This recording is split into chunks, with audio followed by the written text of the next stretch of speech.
Welcome back. Now, my next guest has over 20 years' experience in the music industry.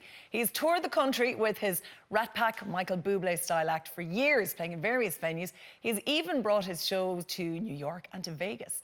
This year, he's celebrating 12 healthy years after a kidney transplant in 2007, following a gruelling battle with polycistic kidney disease. Ken Kirwan, we're very glad you're here to be on the show. Very much. Thank you very much. Let's start a bit. You're 12 years healthy. It could have been a completely different story. Talk to me a little bit about when you found out you were unwell, or when you started to realise you were unwell. Okay, I was diagnosed at 25 through a random abdominal scan, which I thought was constipation. Okay. So this doctor, I'd been in the A&E for 13 hours, and this doctor took over and he just said, just send him down for a scan. So I went down for a scan, and he came back, he drew 2 circles, and he went with a marker. He says, that's your kidneys. That's polycystic kidney disease. So... And you had no idea, I'm guessing, at the time? Not at all, like... And did you think the worst? Did you... Well, he left me with this statement. He said, it's like being born with blue eyes, it's not life-threatening. And that was it. And so you have blue eyes as well. Yeah, exactly. So you're thinking this is probably okay? Well, that's it. I went off. I was 25 years of age. I went off enjoying myself, going out every weekend. But no matter what I did, it still would have worsened. You know, yeah. So 30 was when it really got bad. So you had about 5 years of knowing you had the polycystic kidney disorder and not having to really do anything about it. I was back and forth to the hospital, but nothing. Okay. Now, the dialysis word was mentioned. Okay. But it was never kind of until things really got bad.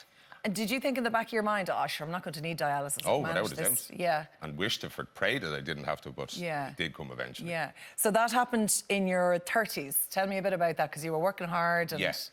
I was in a job, thankfully, like I was in a job that, you know, I really enjoyed, well paid, and I had a good life. So, but when I was 30, I bought a house of my own. So it was a new milestone. I was delighted with myself. Not a lot of stress, at all. A lot of pressure. It was, but I was, you know, I was kind of proud the fact that I'd gone, because 2 years before that, I was living in my mum's, you know what I mean? So, but for the next 2 years, it just really, really got bad. And you were passing blood, you were putting on weight, because when the kidney function goes down, you're only outputting a third of what you should be. So your body's holding on to everything else. So you must have put on quite a bit of weight. Oh, without a doubt, without a doubt. And it'd be in my family to put on weight anyway. Okay. So it wasn't great, but you found yourself going out and buying like shirts 2 sizes up, and you just didn't want it, you know, like. Did you feel horrible? Yeah, not yourself. Not yourself at all, and basically, you were still going out. You were just in denial, escapism, still going out every weekend, and you know, drinking. You know, and living your life as maybe a lot of 30-year-olds do. Exactly. And at what point did you realise... In fact, actually, before I even ask you that, I know your family used to have a bit of a running joke with you. Oh, it was a male menstrual cycle, yeah. I got grumpy every month for 4 days. And that was not, that was actually just to do with the kidneys. It was, right, if you can imagine, say, there's the kidneys, like a barnacle on a rock. Yeah. That's what the cysts look like. Okay. So my cysts were just covered in them. But every so often, one of them would rupture and bleed. And that's basically, but I would just go into this grumpy humour for about 4 days. And your desperate family would flag you off and say you were in the middle of your menstrual cycle. That's basically what it was, yeah. Oh, just leave him alone, leave him alone. And while this was going on, was anyone saying to you, this is more serious, you need to take this Well, see, I was hiding a lot. Okay. You know, I was going back and forth to the hospital. How are you feeling? Great, great. But you were going to people's houses and you were going to the loo, and you'd nearly have to be like something out of CSI to make sure that there was nothing left there. Sorry to speak about this on daytime TV, but you really would. And then one time I was in someone's house and someone came down and said, did someone cut themselves? And I'm sitting in the corner. I didn't admit to it. Because you were passing blood, you were so unwell. Pure blood now, pure blood. It wasn't even trace, like it was pure blood. Wow. So you were really anemic, you were weak, you were putting on. I remember when I bought the house, I knew nothing about the symptoms. They never told me any of this. But the fatigue, I used to come home from work and I'd say, put on, now believe me, I wasn't Mr. Domesticated. I'm still learning. But I'd come home, I'd put on my dinner, put on the wash, and then I'd say, I should go for a lie down for half an hour. And I'd wake up at 2 in the morning. And you'd be, like, the whole night was gone. And this is happening every day. You were so exhausted because you were carrying extra weight. And it's just chronic fatigue is one of the main major things, Wow. What was the tipping point then? Was it, were you getting dialysis at that stage? No, still on. I'll tell you what happened was, 2 of my friends got married a month between each other. So 2 of the lads got married, and I think the first one was in May, and I remember buying 24 paracetamol going to the wedding, and I had them gone before 12 o'clock that night. Because the headache was absolutely, it would have knocked out an elephant. it was that bad. And you were obviously, again, still in denial, trying to be still in with everybody, all the lads, you know, yeah, great, you know. But deep down, you were just in bits. Like, and then the following month was another one, same thing again.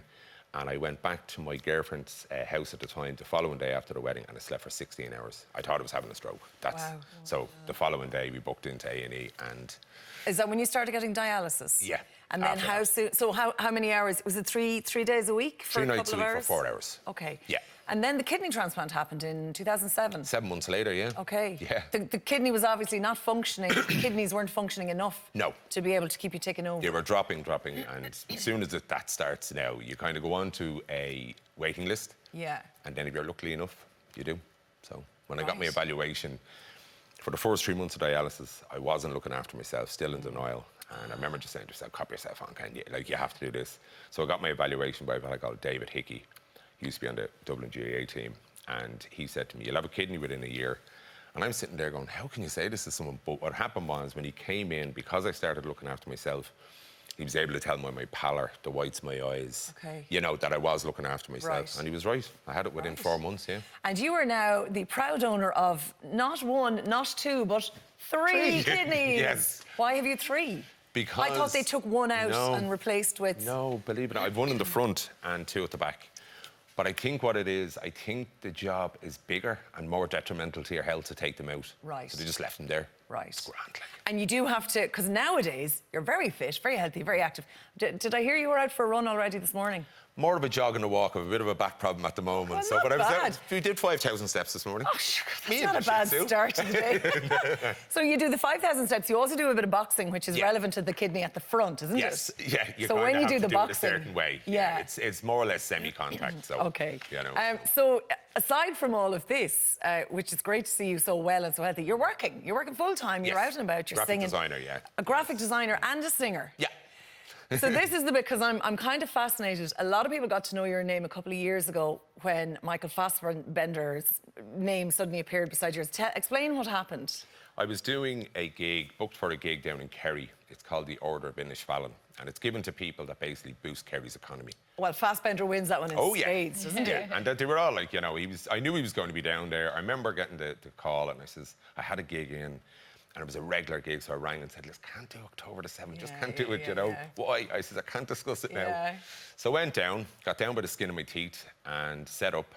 I was staying in a different hotel, came back, and I was supposed to start at whatever it was, 12 o'clock at night. Yeah. And I didn't start till 1:30 in the morning. And then this is when the magic happened, because Michael Fassbender jumped on stage with them in the Europa Hotel in Kerry, and we even have a clip. Let's have a look at this.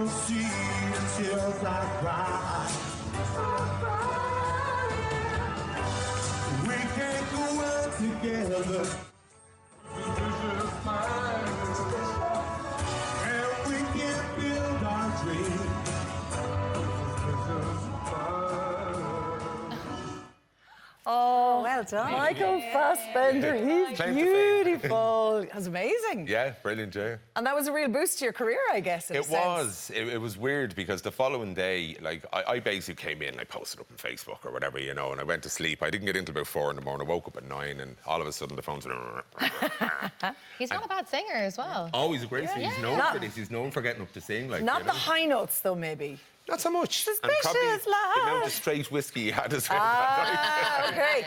So was that the kind of night where you and Fassbender exchanged phone numbers? We didn't. It was kind of like after it happened, it was like it never happened. Yeah. And he was in kind of company, and I'd finished the gig at this stage, and he was outside, like, and he was standing literally beside me, and it was like, hi, Michael. I was your co-star on stage. So look, on the subject, I bet you didn't. On the subject of singing, you have the gig coming up in Draoicht in Blanchardstown. There's only a couple of tickets left. About 30, I think. Only about 30. Literally, I feel like someone on Moore Street going, last 30 tickets now, last 30 tickets. for Ken, and that'd be amazing. And also, I know in the future for you, you're looking at the likes of the transplant games and maybe thinking about encouraging us all to get into donating, organ donation as well. Without a doubt. But in the meantime, Irish Kidney Association, I think we're going to put the details up on screen as well if you want to follow up a little bit more and check out some more information. Thank you so much for coming in. Thank you very much to for shake having the me. hand of the man Yeah, who of sang course. beside Michael Fassbender. How exciting. Time for a quick break. When we come back, our fabulous agony aunt, Tina Kamarianis, is here. So we see you for Ask Tina in 3.